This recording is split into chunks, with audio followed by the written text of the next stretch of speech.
Meet you, Dr. Morris. Nice to meet you as well. I apologize for keeping my mask on. With Alan and I both in the room, we have to do it. Oh, okay. I'd love to take it off and talk to you a little bit more, more directly, I suppose. Yeah. I have a couple of questions for you. Okay. I'm familiar with your chart. Okay. I read your chart. It sounds like you haven't had any bleeding or any issues of pain so far, which is great. Yeah. Okay. Have you had any difficulty with, say, weight loss or with getting full when you eat, getting full early? Mm-hmm. You have, so early satiety. Okay. Any weight loss? Not really. I think I'm eating late at night, and yeah. Okay. Okay. All right. Well, we know that this is cancer. I was just trying to access your CT scan, your CAT scan, because I want to see it with my own eyes. Okay. But we only have access right now to the report from it, not to the CT scan itself.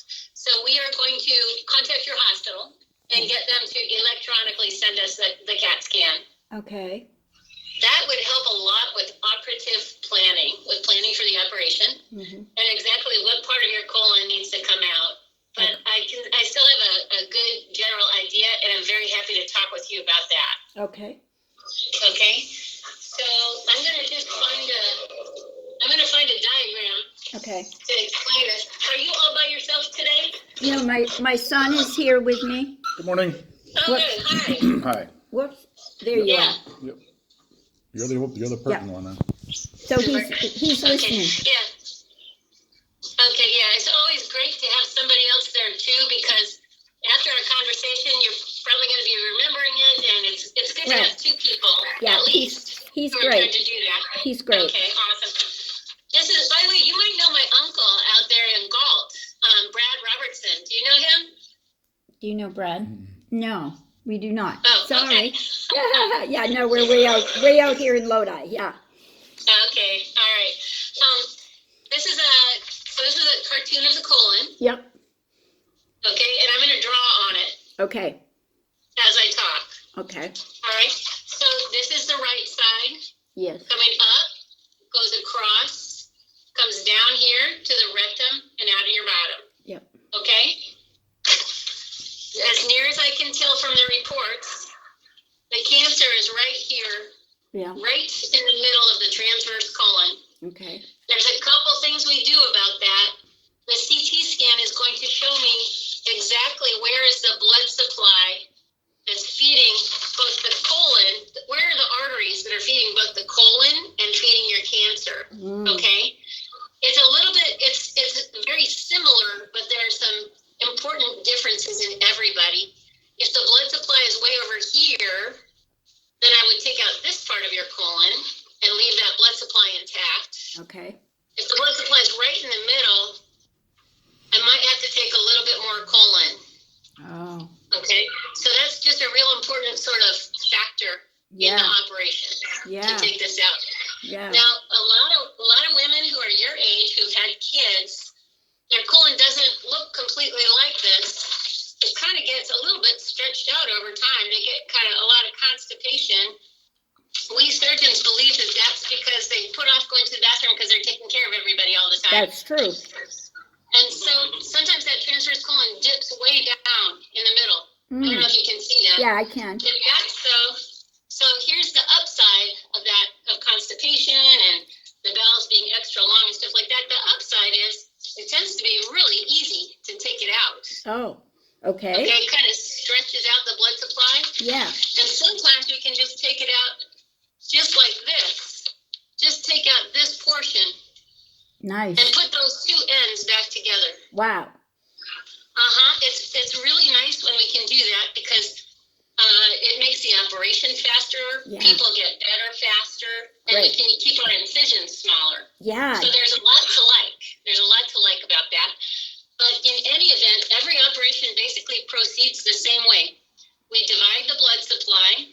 Yes. And control it. We identify the area with the cancer, and we get a good amount of space on each side because we don't want to leave any cancer inside. Okay. We remove that, and then we put the two ends back together. Yes. It's kind of like taking out a section of a sleeve and putting the two ends back together. Do you do that robotically? I do not do this laparoscopically, you would be a great candidate for laparoscopic surgery just by virtue of the fact that you've been so healthy. Yeah, I have been.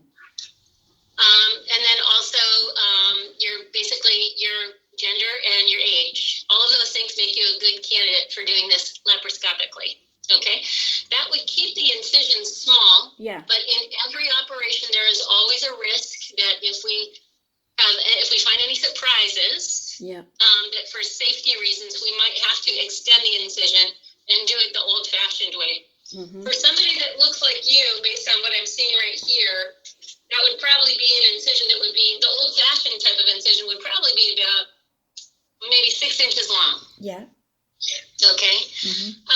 So those are the basics of the operation. While we're in there, we would of course look around for any other signs of cancer.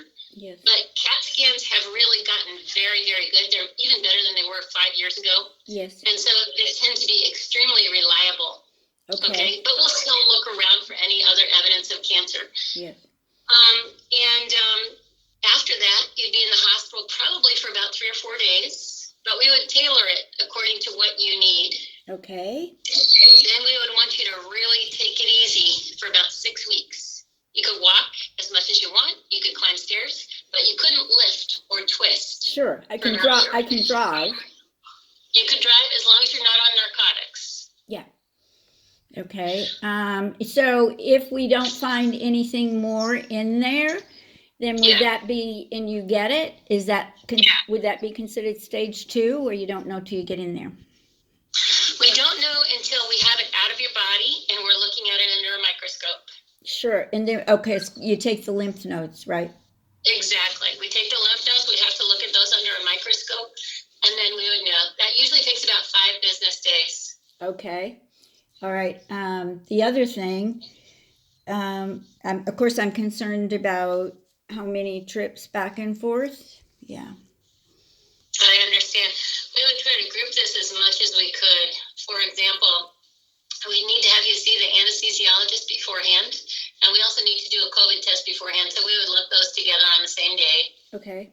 And is there blood work also? And we do blood work. Essentially, we do everything that day. Okay. Yeah. So that would be like a couple of days before the operation or something. That's right. About 48 to 72 hours before. Okay. And then how many times do you think to return to you after the operation? Well, it partly depends on how you do. Yeah. But for most people, it would be one time, 2 weeks after you get discharged, I'd have you come back. I want to see you in person. Okay. Unless you're just really flying and feeling fabulous. And if that's so, then we could do a video visit. I really like to see people in person at least once. But we could do a video visit if you're just really doing great. That's the hope. Yeah, exactly. And then afterwards, so supposing that you are stage 2 and that we don't recommend chemotherapy, then after that, typically in a normal year, which this is not, no, I would nothing's see you normal. about every 3 months. I would see you about every 3 months after to make sure you're doing okay. Sure. We could do video visits for that if you're feeling well, but if you're not feeling well, then I'd want to see you in person. Okay. All right. I don't know what other questions. Oh yes. How soon can we have this done? It seems like I've been. Yeah. I have operating time reserved for me on Tuesdays. I could squeeze you in 2 weeks from now. That would be October 27th or November 3rd. Either one would be fine. Do you think the way that you've looked at this that because it seems like it's been a long time since I first had my colonoscopy. About 3 weeks. 3 weeks. 3 weeks. September. Yeah, September. Sorry. Okay, September. Yeah, that's okay. The cancer will not have spread during that time. It will. Okay. All right. I needed to hear that. What else? Yeah. I think that's it. That's it. Okay. Next steps. Yeah. What are the next steps? Actually, I'm a little discombobulated seeing you on the screen, and there's one more thing that I want to talk to you about, which is the surgery, a little bit more about that. So I talked about the steps of the operation. The benefits are obvious. getting the cancer out of your body before it Yes. spreads. The risks of the operation is something else that I need to talk about. Every operation has risks. There are risks of bleeding in every operation. There are risks of infection, especially if we're talking about the colon, which is full of bacteria. And there are risks of damage to nearby structures with every operation. In this particular operation, it's exceedingly rare to have a problem with bleeding. We have a good sense of where the blood vessels are and we control them. It's still possible, but it's exceedingly rare, far less than 1%. It's also very rare to injure anything nearby. The thing that's most at risk here would probably be you have the stomach, the pancreas, and the small intestine nearby. Those are the things that are most at risk. Like I say, it's very rare, also far less than 1%, but it is possible to injure something. If that should happen, you just have to take care of it. And then the third risk, the risk of infection, that's a little bit higher. Infection. The most common kind of infection is a wound infection. I'm sorry, what was Or that? a woman, an infection in the wound. A wound.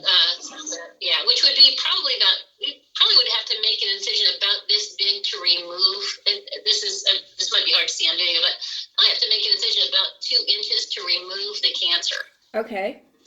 That's laparoscopic? Are we talking about? Yeah, Okay, that's right. Even laparoscopically, we still have to make a hole that's large enough to remove it. sure. And robotically too, for that matter. Wound infection is still pretty rare, thank goodness. Probably about 5% of the time. And the kind of infection that we surgeons worry about the most is where it puts you back together if Yeah. that should leak. That's a very big deal. So we Yeah. take lots of steps to prevent that. It's still Yeah. possible.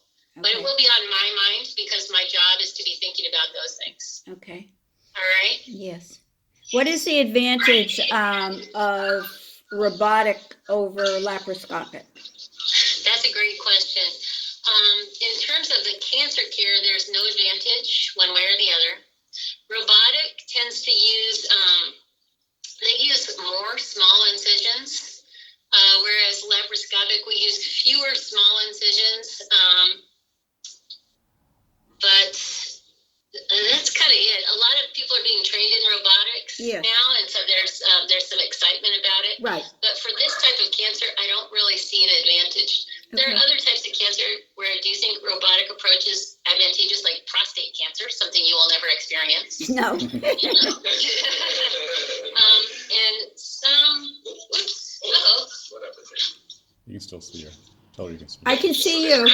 I can see you. okay, I'm not sure what happened. Oh, okay, I can see you. Anyhow, yeah, so sometimes, some types of low rectal cancer, there might be an advantage robotically. That hasn't actually been shown yet in studies, but I think probably in the next 10 years, we're going to show that. Okay.